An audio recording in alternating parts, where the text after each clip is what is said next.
Assalamualaikum warahmatullahi wabarakatuh. Perkenalkan, nama saya Abdullah Fahmi Al-Farabi, MPM 2321030066. Saya di sini berasal dari Prodi Hukum Ekonomi Syariah, Fakultas Syariah.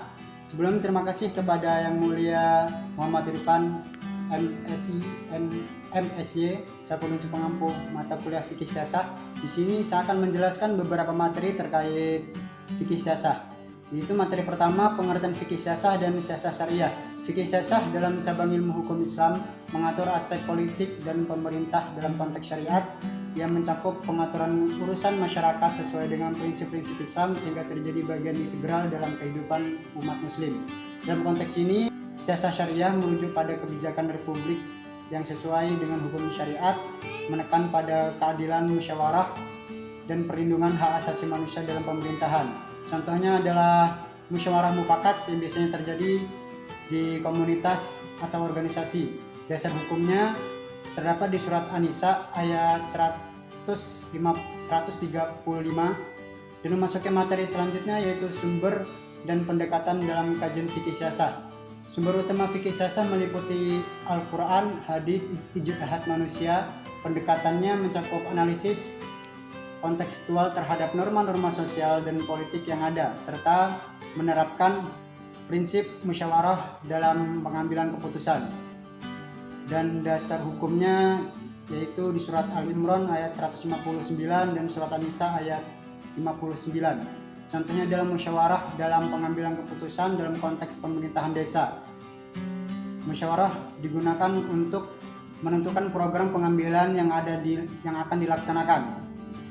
Dan memasuki materi selanjutnya yaitu ketatanegaraan dalam sejarah Islam. Ketatanegaraan Islam telah berkembang dari zaman Nabi Muhammad SAW hingga saat ini melalui berbagai sistem pemerintahan seperti khalifah, monarki, dan republik. Piagam Madinah menjadi contoh awal pengaturan hubungan antara warga negara dalam konteks Islam. Sumber hukum terdapat di surat Al-Imran ayat 159.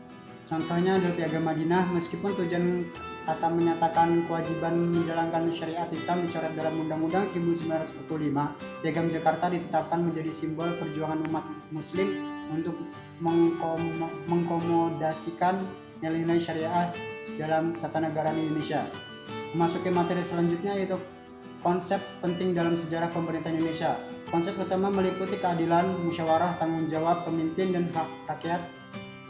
Ini tercermin dalam praktik pemerintahan yang mengutamakan kesejahteraan umat. Dasar hukumnya terdapat di surat Al-Imran ayat 104 dan 159.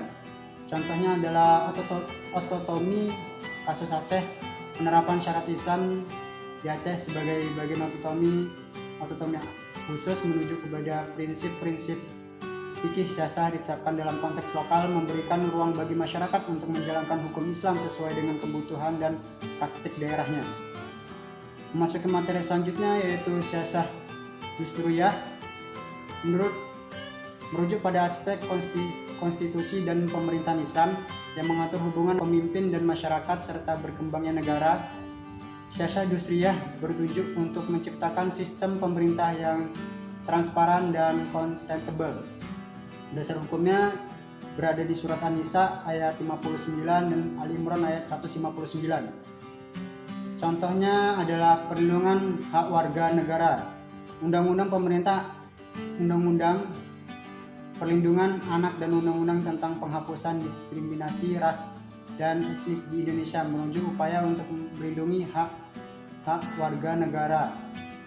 Dan masuki materi selanjutnya yaitu siasah dauliyah, mengacu pada kebijakan luar negeri dalam konteks Islam termasuk hubungan diplomatik dan internasi dengan negara lain. Siasah Dusturiyah harus berlandasan pada prinsip syariah dan kemasyarakatan umat. Dasar hukumnya terdapat di surat An-Nisa ayat 58 dan surat Al-Imran ayat 159. Contohnya peran dalam organisasi internasional seperti PBB dan ASEAN.